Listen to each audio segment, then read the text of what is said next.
Hello and welcome to a bit of a different video. So this is something that I've been thinking about for quite a while playing this game.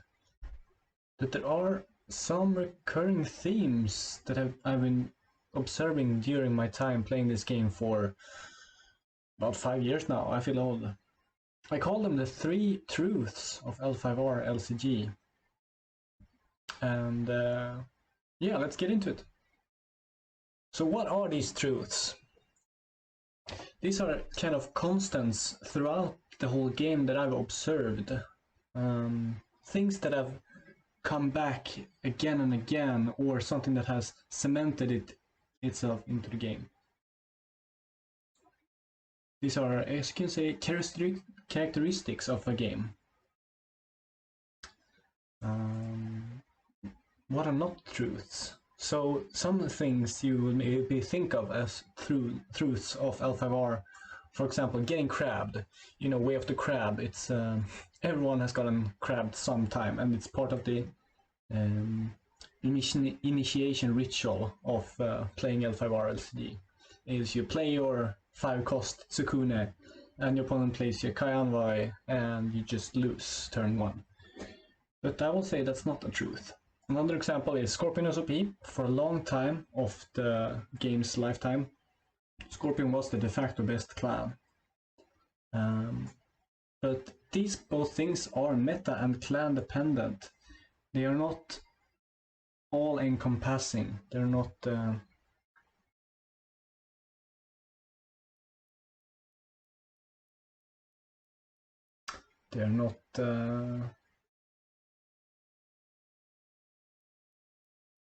they are not universal. And also because I said so. So if you don't agree, leave a comment and explain why. But let's get into the first truth of L5R LCG, and the first truth is the other clan's cards are overpowered, my clan's cards are weak. So at the core of this is that L5R is a team experience. When you pick a clan, when you first start out, you pick a team essentially. And this comes with a couple of dynamics. It comes with clan loyalty. You are part of this clan and you will support your clan. And you look at the other clans as competitors, as enemies even, maybe. And this colors your perception of the game. So we have all these different perspectives now in the LCG. We have 7 different perspectives of the 7 different clans. Before in the CCG, there were even more perspectives with the Shadowlands and the monks and the Nezumi and whatever. So every clan will have different perspectives of what the game's balance is. This is both what the current meta looks like, but also what the matchups, the traditional matchups look like. Like, for example, traditionally Crab has issues with Honor as well as Unicorn, and we'll see usually Scorpion as a Scorpion or a Dishonor strategy as very dangerous, while other clans maybe don't. So it's a lot about perspectives, and L5R is a very time-consuming game, with a game being able to take up to 45 minutes an hour to play. You don't get to play a lot of games compared to other card games, for example, Magic the Gathering.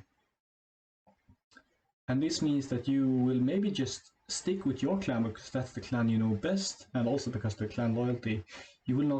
Players will not tend to see the different perspectives of the game because they don't have time to see them.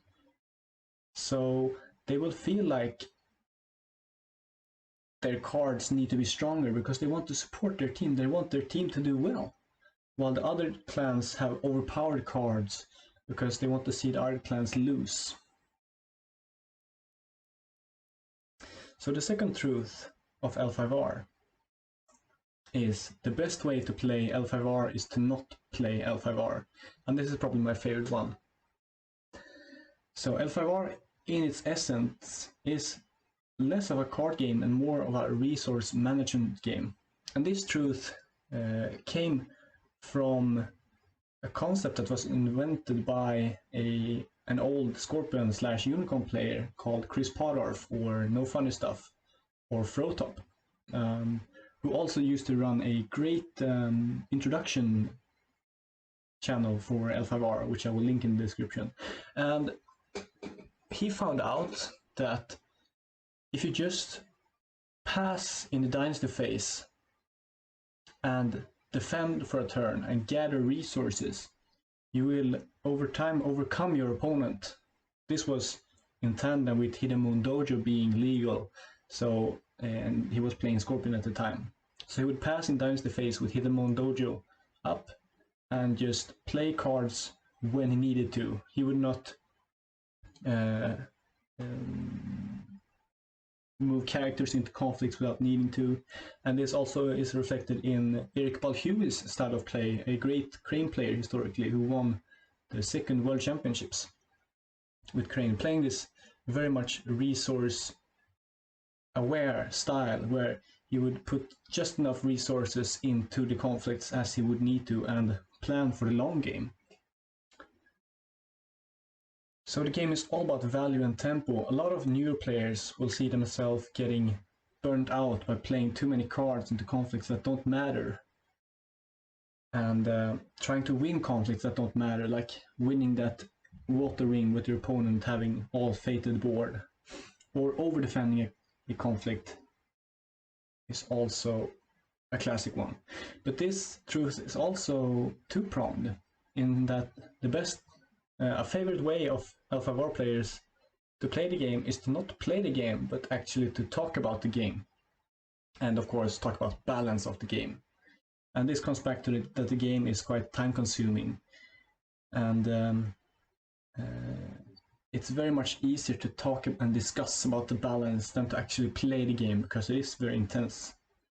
And it is a fun way to explore the game for many people.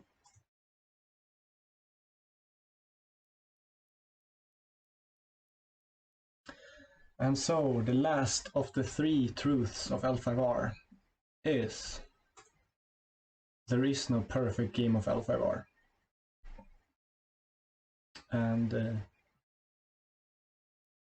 it stems from that L5R is a really hard game. It is one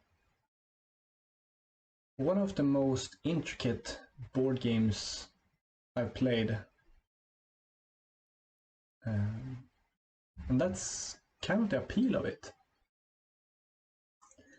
But one thing I've seen playing L5R and talking about L5R is the case is I've seen people talk about, oh, I played this game perfectly, I couldn't have done anything better. But the truth is, according to me, that you couldn't have played it perfectly. You could always have done something different.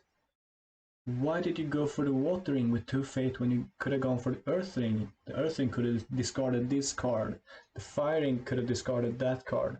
And what I see is usually the Dunning-Kruger effect, or something similar to it, where newer players or players who are getting a grasp of the game, have gotten a grasp of the game, they start to realize, or they start to plateau, and they see like, oh, I'm playing this perfectly. I have this game plan that I'm playing. I'm playing out this game plan step by step, and I'm still losing. What is happening? I'm getting so unlucky. And I don't think that that is the truth. I think the truth is that there is so many variables in this game that it is basically impossible to play it to perfection, both because of the immense amount of different board states, and also there is a bit of randomness to it. It is a card game, after all. And while you could say that this is technically not true, the game is technically solvable, because you can account for every random choice, and every choice you can make, you can account for the chance of you winning by making that choice. That is technically possible, but not realistically possible. Like, I saw an article about Magic the Gathering where there were like millions, billions possible outcomes of games, and L5R is quite similar. it's very, very difficult to plan out ahead and see what's going to happen a couple of turns from on, or even a couple of actions from now on. So those are the 3 truths of L5R.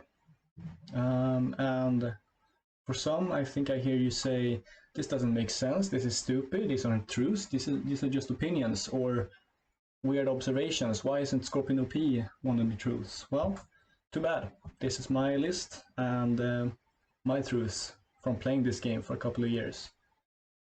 And if you don't agree, please do explain why. Why do you think there is a perfect game of L5R, or why do you think that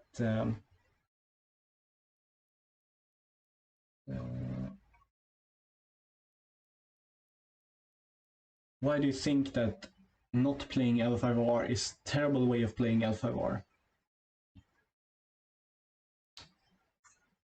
And can you find any other truths that you've experienced playing the game?